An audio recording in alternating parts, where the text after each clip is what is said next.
दिल्ली के राजेंद्र नगर इलाके में जो हादसा हुआ उसमें 3 छात्रों की मौत के बाद जो बवाल है वो लगातार बढ़ रहे हैं। एमसीडी का एक्शन भी लगातार चल रहा है। इसके साथ साथ एमसीडी ने बेसमेंट में चल रहे 20 कोचिंग सेंटर को सील कर दिया है। इनमें अवैध तरीके से लाइब्रेरी और कोचिंग कक्षाएं चल रही थी। इसमें Drishti IAS institute, Bajiram and Ravi IAS hub और श्रीराम आईएएस दृष्टि डिवीजन शामिल हैं।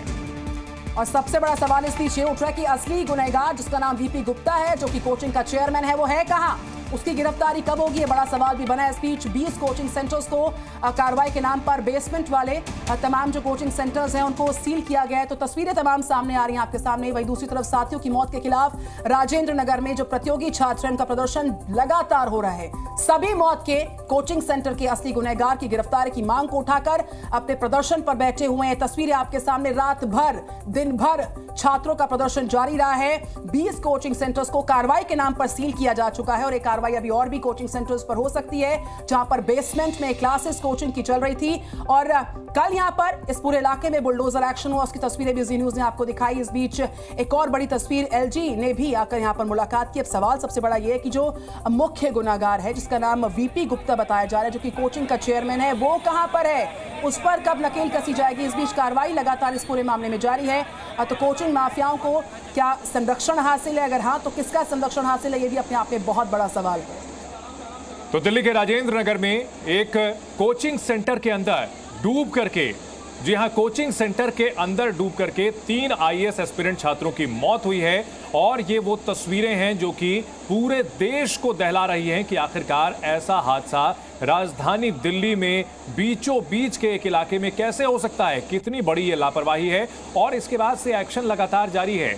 बड़ा सवाल यही है कि क्या जो अवैध निर्माण और एजेंसियों की मिलीभगत के साथ यहां पूरा गोरख धंधा चल रहा है, क्या इसे जड़ से उखाड़ फेंका जा सकता है, या फिर ये सब कुछ जो कार्रवाइयां की जा रही हैं वो सिर्फ दिखावा है। और ये तस्वीरें जितनी बार आप देखते हैं उतनी बार कलेजा कांप जाता है। ये वही खुशकिस्मत छात्र हैं जो उस दिन अंदर थे लेकिन बाहर आने में कामयाब हो पाए। लेकिन 3 छात्र ऐसे थे जो कि उतने खुशकिस्मत नहीं थे, उनकी मौत हो गई है और इसके बाद से लगातार एक्शन जारी है।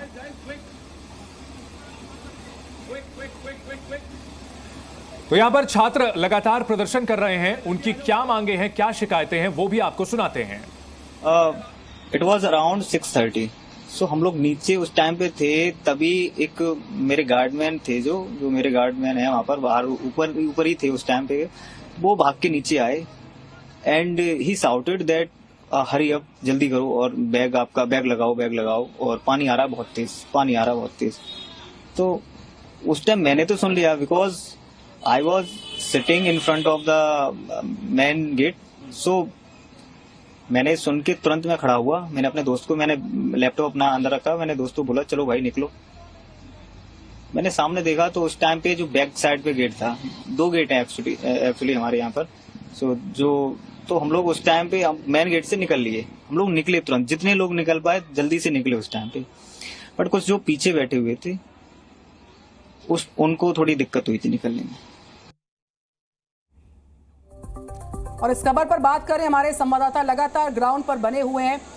राहुल, अभिषेक गुप्ता जो कोचिंग का मालिक है वो गिरफ्तार हो गया है। देशपाल सिंह कोचिंग का कोऑर्डिनेटर वो गिरफ्तार हो गया है। ये वीपी गुप्ता कब गिरफ्तार होगा जो कि कोचिंग सेंटर का चेयरमैन है? उस पर कब नकेल कसी जाएगी? ये बड़ा सवाल बना हुआ है। असली गुनहगार कब तक पुलिस की गिरफ्त से बाहर रहने वाला है? आप सही कह रहे हैं कि आखिर में असली गुनहगार कब तक गिरफ्त से बाहर रहेगा। और उसके साथ ही साथ ये जो कार्रवाई हो रही है, क्या ये आईवॉस है? आप यदि देखें तो 2 जूनियर इंजीनियर को यहाँ पर हटाया जाता है, लेकिन उसके बाद देखा जाए तो तमाम जो अथॉरिटीज़ हैं, जो सीनियर लेवल के अथॉरिटीज़ हैं, क्या उनकी जिम्मेदारी नहीं होती है इस तरीके का? क्योंकि मैं आपको राजेंद्र नगर की बात बता दूँ तो राजेंद्र नगर में तकरीबन 90% ऐसा जितनी कोचिंग सेंटर्स चल रहे हैं उनकी लाइब्रेरी बेसमेंट में ही है। बेसमेंट में लाइब्रेरी के अलावा यदि कहा जाए तो उनके रहने का भी जो बच्चों का वहाँ पे भी बेसमेंट में बनाया गया है, कई एक जगहों पर बनाया गया है। तो आखिर में इसके जिम्मेदार कौन है? किसके कहने पर जो है ये सारी की सारी चीज़ें चल रही हैं? और आखिर में क्यों चेक नहीं हुआ ये सारी? आप लोग मांग क्या चाहते हैं? आप लोग अब क्या चाहते हैं आप लोग, क्योंकि धरना प्रदर्शन पे आप लोग लगातार बैठे हुए? सर हमारे कुछ इमीडिएट इफेक्ट जिस मांग पे आए हैं सर, वो कुछ मांगे हैं सर। 5 करोड़ हर एक मृतक के परिवार को मिलने चाहिए सर। दूसरा डिमांड ये है जो कमेटी बनी है सर, कमेटी की रिपोर्ट आए जल्द से जल्द और उस पर एक्शन हो। सिर्फ मिनिस्ट्री ऑफ होम अफेयर्स के ट्विटर हैंडल पे डालने से कुछ नहीं होने वाला है, उस पर एक्शन होनी चाहिए। तीसरी डिमांड ये है सर, जितनी भी इलीगल लाइब्रेरीज चल रही हैं, अंडरग्राउंड जिम चल रहे हैं जहाँ पर बच्चे जा रहे हैं हर रोज़, सर उसको पूरी तरह से बंद किया जाए। अभी क्या हो रहा है सर, अभी सारी आइडेंटिटी छुपाई जा रही है। जितने भी लाइब्रेरीज़ हैं सब में पोस्टर हटाए जा रहे हैं, बच्चे फिर से आएंगे, फिर से उसमें बैठेंगे, फिर से वहीं पर वही हादसा होने वाला है। सर मैं ऐसे बहुत लाइब्रेरीज जानता हूँ, यहाँ तो सर हज़ारों लाइब्रेरीज हैं और 90% बेसमेंट में है। सर मैं ऐसे बहुत लाइब्रेरीज जानता हूँ जहाँ पर पानी भरती है लिटरली, मैं विटनेस हूँ उस चीज़ का। सर चौथी चीज़ ये है कि यहाँ पर जो सीवरेज सिस्टम है सर, ड्रेनेज सिस्टम, सर इसका व्यवस्था अच्छे से हो। इंफ्रास्ट्रक्चर मस्ट है सर, उसके बिना हम यहाँ पर सस्टेन नहीं कर पाएंगे।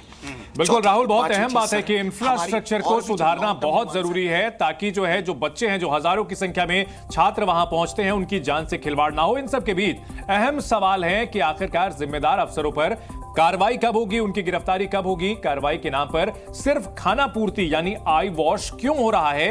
ये जो कदम उठाए जा रहे हैं ये तो बहुत पहले उठाने चाहिए थे। और सवाल यह है कि आखिरकार कोचिंग माफियाओं को किसका संरक्षण है? जी न्यूज़।